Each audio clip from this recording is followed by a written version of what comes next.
Welcome to the Orators Diary, your go-to podcast for public speaking tips, tricks, speeches, and vibes. On today's episode, you have Akorede, and I'm here with Saidi Agosu. Yes, it's nice to see you today, Saidi. And we have a special guest in our midst today. She's one of the best public speakers there is. She's a coach at the AbCSpeak Academy, and her name is, drumroll, Coach Empress.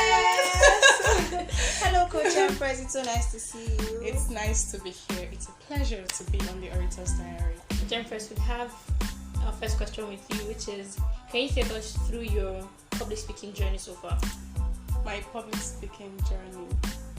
How I started public speaking, or the experiences I've had as a public speaker. Everything. Yes, how you started. How did I start my public speaking journey? I think it was in 2018. Yeah, that was when I met my mentor, our head coach, Coach Kaya. I met him. I just changed my church then, so it was 2018. I changed, and then I saw this tall guy that was on stage. He was on stage and he was giving the lines. I was saying this and saying that. I've always wanted to do something like that, though I didn't know it was called spoken words. That was even spoken words, yeah. I didn't know it was called spoken words, but I've always wanted to be on stage and talk to people and all of that. So I saw that like something I really wanted to do. So I couldn't meet Coach Kaya then because I don't know him, but I really enjoyed the piece. I couldn't remember what he was talking about, but I really enjoyed it. And then some months later, I saw a message on the church group that if you're interested in learning spoken words, join via this link. Right away, immediately I joined. So that was when Jesus Nexus came. Jesus Nexus is a spoken words crew. Coach Kaya was the head, like it was his vision. So he started the Jesus Nexus. I was part of the team, myself, TZ, and I can't remember. So we started the spoken words crew and all of that, and it was going well. Coach Kaya was coaching us and everything. Basically just spoken words. And then over time, Jesus Nexus was beginning to... And then Coach Kaya shared AbCSpeak's vision with me, and I really bought into the idea. And I'm a learner now, I love to learn. So he saw that I had a learning spirit, and he took special interest in me, and he started training me. So I didn't know about public speaking per se until I met Coach Kaya. So he's like, my God. So Coach Kaya started mentoring me and all of that, and he shared his AbCSpeak vision with me, and I bought into it. So we started with a few speakers, people that were interested, just about 13 of them then. That was in 2019, but the lockdown in 2020 ruined everything. So Yes. I'm not talking too long. So that was how I started. It was spoken words that brought me into public speaking, and it was Coach Kaya that made public speaking a thing for me. So how has the experience been so far? Ups and downs. Ups and downs. I happen to be a kind of person that I learned from my mistakes a lot, so it didn't really affect me. I know many people that quitted on public speaking because once they make a mistake, they just give up on themselves. But me, I would laugh at my mistake and I would learn from it. So that's it. And I read one book recently that really changed my mindset. Sometimes, even though I've moved on, I tend to worry. I tell myself that I could have done better, I could have done this, I could have done that.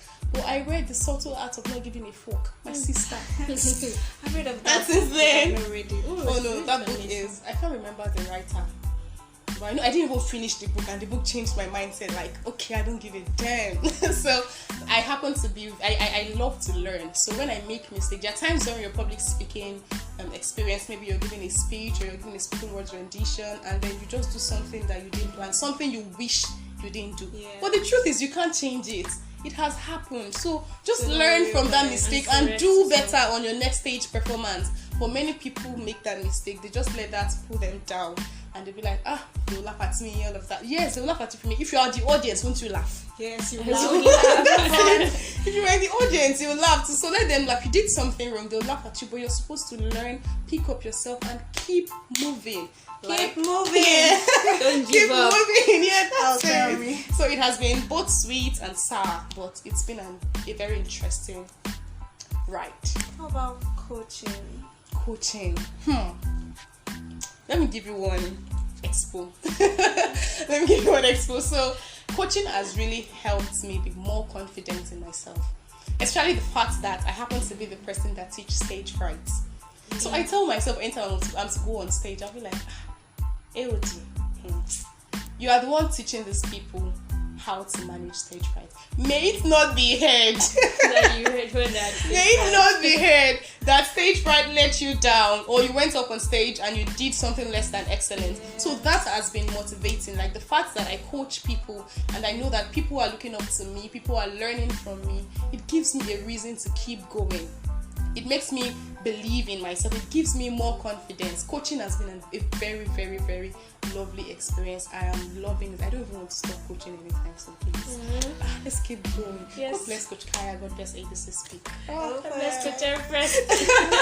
So in 2021, you participated in the Orators. I did. So how was that experience for you? The Orators happened. Was it 2021? Yes, 2021. Okay. So the Orators was a very, very amazing platform. Really, I really appreciate the organizers. I can't remember their name. I'm trying to write. We inspire. We inspire, yeah, but I can't remember the couple's name. Those couples are amazing. God bless them. So that platform, how did I get to know? Okay, it was Coach Kaya. It was Coach Kaya that sent me that. He sent me the flyer. It was a flyer about the the training.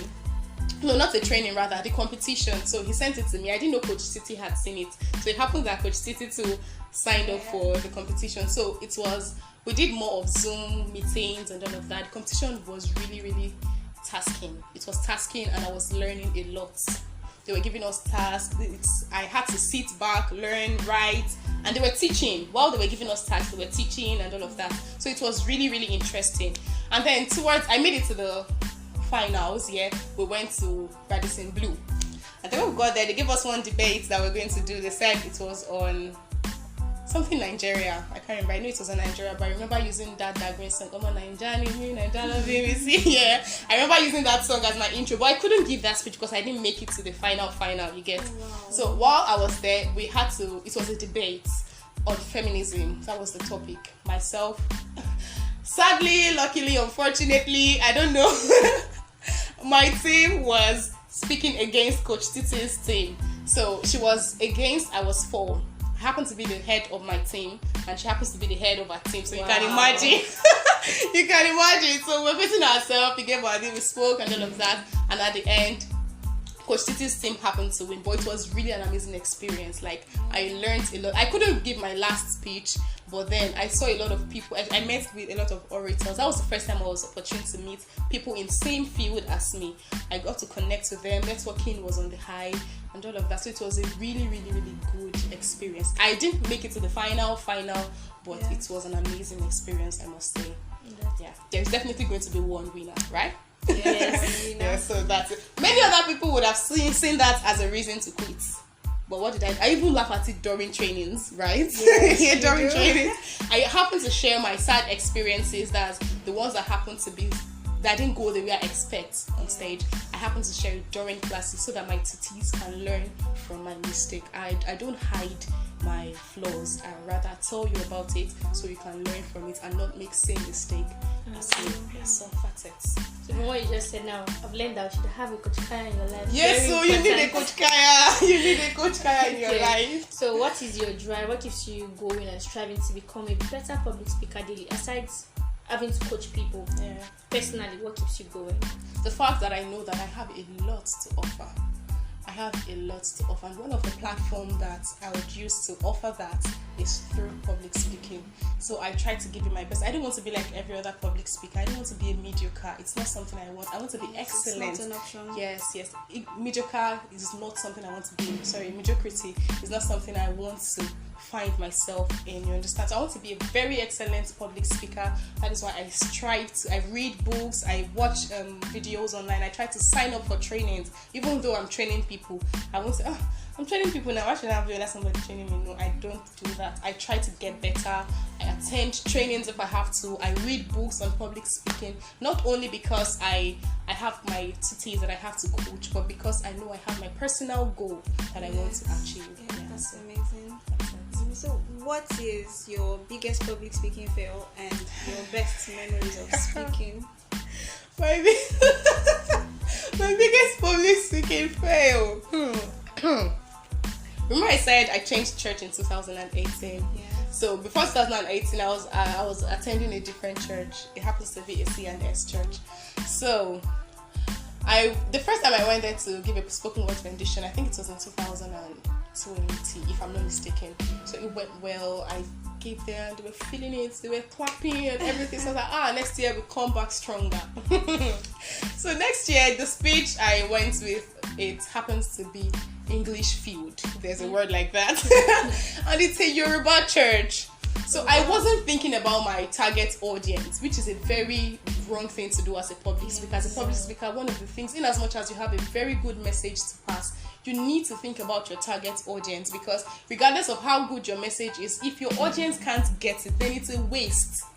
I went with a very good message, telling them about the love of Christ and all, and then getting on stage, I didn't think about my audience. It was when I was on stage while I was delivering that I realized that, okay, these people are not getting it. I don't understand. These people are Yoruba people, which is not a crime. Yeah, I could have gone there and given some maybe light English thing or just add Yoruba into it. But I was just there giving big English, bang, bang, bang. Oh God. And I could see it in their face. It's a vigil.